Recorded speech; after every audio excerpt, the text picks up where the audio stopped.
it's episode 10 of 1973 GMC Motorhome. Today, a wonderful thing happened.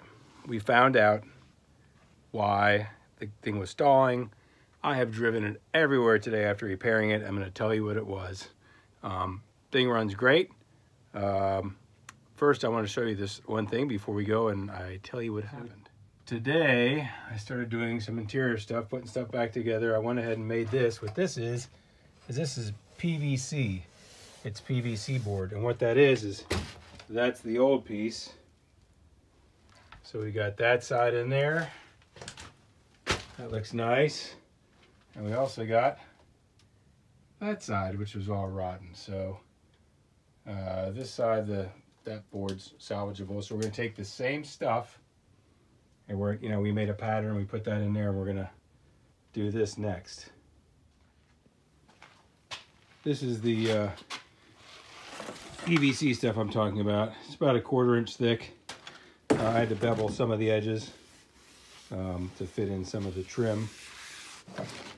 There's a big giant piece. Now, what was keeping the GMC from running correctly?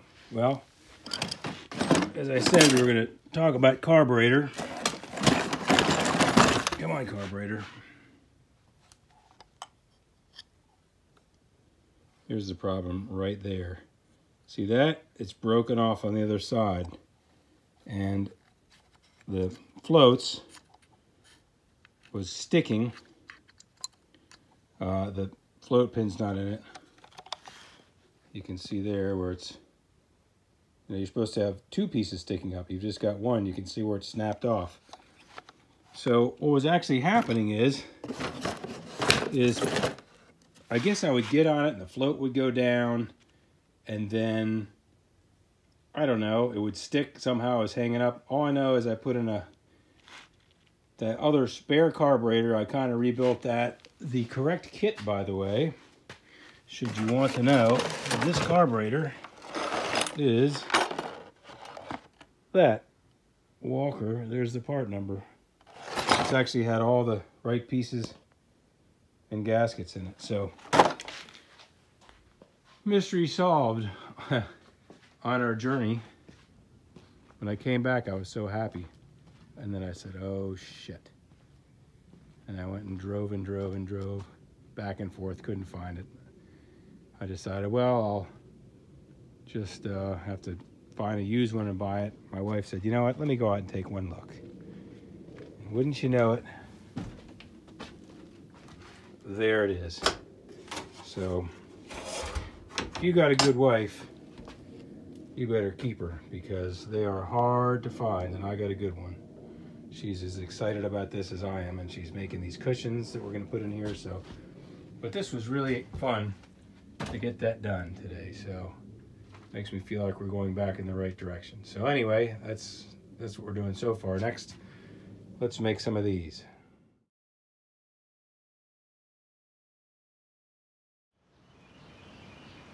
So today, here in Maryland, they're forecasting 60 and 70 mile-an-hour winds. We're just getting the beginning of this. Normally, Mr. GMC sits right here, but we're getting it out of the way of the poplar tree. I don't want anything to blow on it and smush it. Not that I want those smushed, but at least I can probably get a new cap for the truck. But you're not getting a new roof for the GMC, so we put that over there where it's going to be much safer. So we'll see how the day progresses. It's kind of rainy, so we won't be doing any work today. Ooh, pretty. This is another issue we have to deal with. We are leaking a little something, so I guess tomorrow when we get back to work on this thing, we're going to pressure wash the engine, see where this leak's coming from.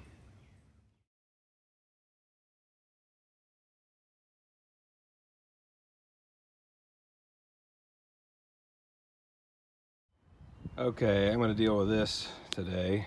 Get this back on. That was the last hinge holding on.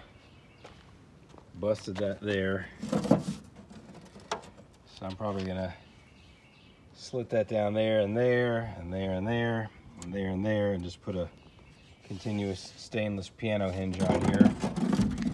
And the reason I did that is so you don't see the rivets out here, but there's already rivets here, and you know what? At this point, I don't want the door to fall off, and we're not going for a show camper here, but we want it to be sturdy, so we'll drill these rivets out and get this thing back on. Again, it's a miracle that Michelle found that. That would have sucked. All right, let's start doing this.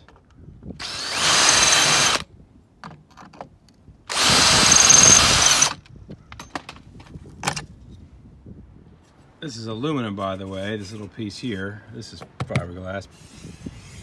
They make that aluminum. Too bad they didn't make these aluminum. Probably wouldn't break so much. This had some kind of Insano rivet on it. This one here just had the little baby ones. This big piano hinge is stainless, so that won't rust and cause things to break. So I'm going to cut this down to length in a minute.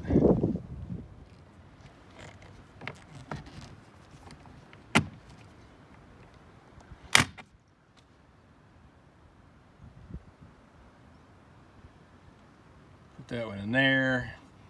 That's aluminum, so we don't need any more on the top of there after we get those three back in. So that'll be nice and strong. We're back on here, and what we ended up doing is we sort of spread out the rivets, because at this point they're just going through this fiberglass here, which they were before, but now they're a little more spread out. We've got it in this long stainless piano hinge that won't rust and therefore cause this to bust off. And then when we open this here, it opens right up nice and smooth, and that's that. Now coming here so I can show you what I'm going to do in there, we found an extra special little treat in the camper. You come this way.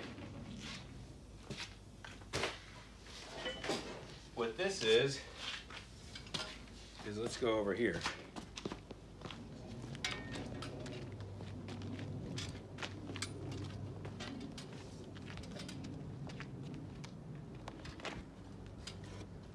This will, well, this is going to set in there and hold two round propane tanks, and then this here is the bracket for that.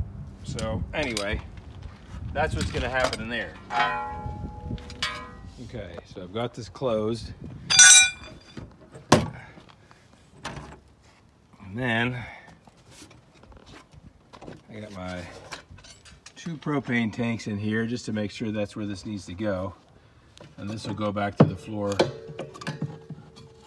right in there. I'll probably shove that kind of back further and drill through a couple holes. Well, no, I can't because that's there. It's going to have to come down. Anyway, I'm going to figure this out. I'm going to probably cut that aluminum a little thinner. But so that'll have my two propane tanks in there, and that'll be easier than taking it to drive somewhere to get filled. I can just grab one of these and put it in there, so that'll be nice. Okay, so that's in there, and here's my outlet. That works great. So let's take that off. That closes right up. You're just going underneath it. That blue there, that's just sealant. It's I like this stuff. This does not, I've never had any problems with it. And I got the thing bolted down, and here's my gas line coming up to that. And of course this will do some plumbing, and I'll probably just have a loose hose and a regulator up here that I can just switch from one to the other. Or maybe make some kind of tea, I don't know. We'll see how fancy we get, but so that's that. How many of you have this problem? We just finished, excuse me, we just finished our propane tanks, which we were not planning on doing today, but we did that, and that's good because we definitely need to do that. And then I was going to pressure wash the engine, and I also wanted to do some things here. To replace this wall section. Remember, I replaced that the other day. I love that. But down here, we had this rotten floor. So now here I am cutting out and repairing this floor. And I think what's going to happen, because I'm going to use this plastic, and this is going to sound totally stupid, but you know, the plastic isn't going to rot. The water, if it ever does come down here, hopefully it will come down here, hit this, and roll into here and go harmlessly out the bottom. I'm going to use PVC all in through here, up through this section. Yes, that sucks. No, nobody's ever going to see it because the couch is going to be there hiding that, and I'll probably take some fiberglass and gush it all in there, and well, you'll see when it's done. It'll look nice, but I'm not going to get into ripping this whole thing off. It's not structural. It's not going to make the coach any safer. It's just a bunch of extra work, but I'll have it all sealed up and nice. So let's see what happens here. I think I'm going to try to get a piece to lay flush across here, and then this piece here will be another 1/4 inch piece. This should be about 3/4 in between here, and I can use self-tapping screws in just a couple places and put it in there tight, hit that, and then when I have my other piece on here, I'll self-tap into this upper section, and then just use some, you know, wood screws down along there. So let's see how this goes.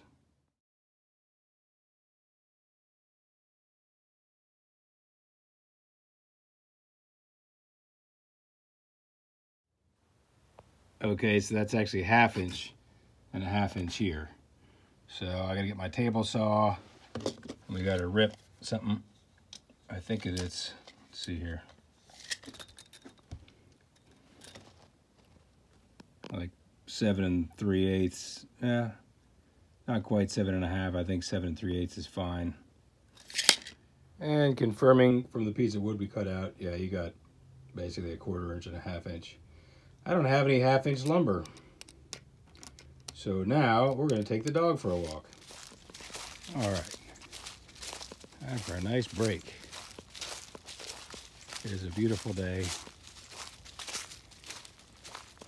We got done the propane mounting system. That's kind of good.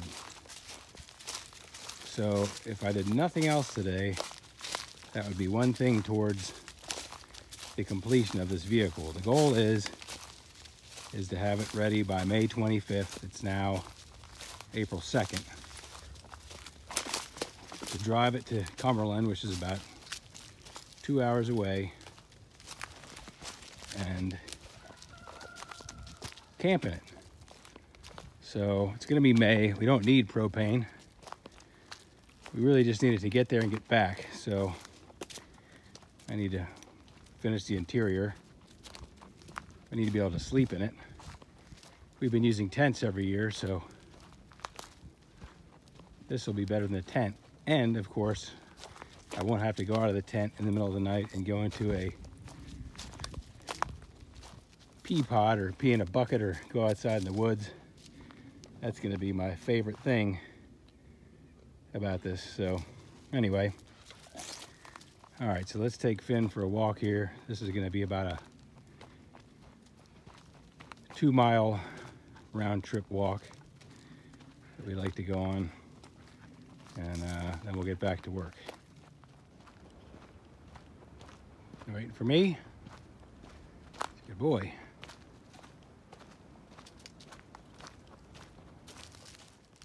That looks sketchy as hell. That's a big ass tree. And that is not cool.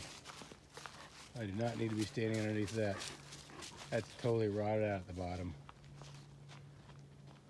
Wow.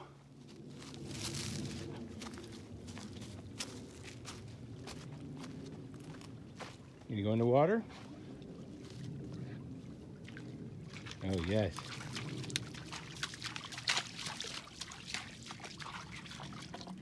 A nice drinky.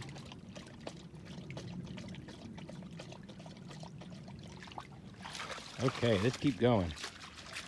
Good boy. What is that? It's white poop. Well, that's why we have Mr. Muzzle on, isn't it? So you don't eat that poop. Yuck. Come on. Come on, Finny. Austin, come. Oh, you're gonna go pee-pee? Okay. All right, come on, good boy, yes. All right, we're back from the walk. There's the first piece. I found some 1/2 inch. It was veranda trim. I cut it down, I ripped it. All right, now we'll cut a 1/4 inch going across. Then we'll fasten it all together. Okay, so that's this piece on top of that. And then we'll fasten it all down. I imagine, honestly, I could just fasten it to the front of this. And the back of there is self-tappers. And we're solid to there. That's probably enough to hold it in place. It's gonna have carpet on it. And then I'll caulk it, and that corner there, I'm gonna put some fiberglass in to fill. This was mushed down. It's the exact right height. So that's good, but it's a little swollen. But it's gonna be fine because it's gonna be under a jackknife bed. But then at least when water goes down, it'll hit that and run down the wall and hopefully not rot anymore. So let me screw that down. Okay, so probably a little overkill on the fiberglass, but you know what? It'll just make it tighter, and you know, I know what it looks like now, but structurally it's good. We've got PVC, 3/4 of it up on there now with our 1/2 inch piece and our 1/4 inch piece. We're all sealed around the edges with our fiberglass, and of course that's all going to be covered with carpet anyway. And the couch. So anyway, it's good. And of course the other thing we've done this episode is we did solve our stalling problem finally, so that's awesome. So we've got stalling problem solved, we've got corner floor rot problem solved, and we've got the propane tank area all sorted out. I'm definitely happiest about that. Like, I love having this hinge on here and this thing not falling off, and I love that that's in there now. I gotta plumb that, but that to me just seems super awesome. These things aren't going anywhere. They're totally in there tight. This was left here again with the coach, so you know there's little surprises here and there, but that's just kind of awesome. So until the next episode, we will see you later.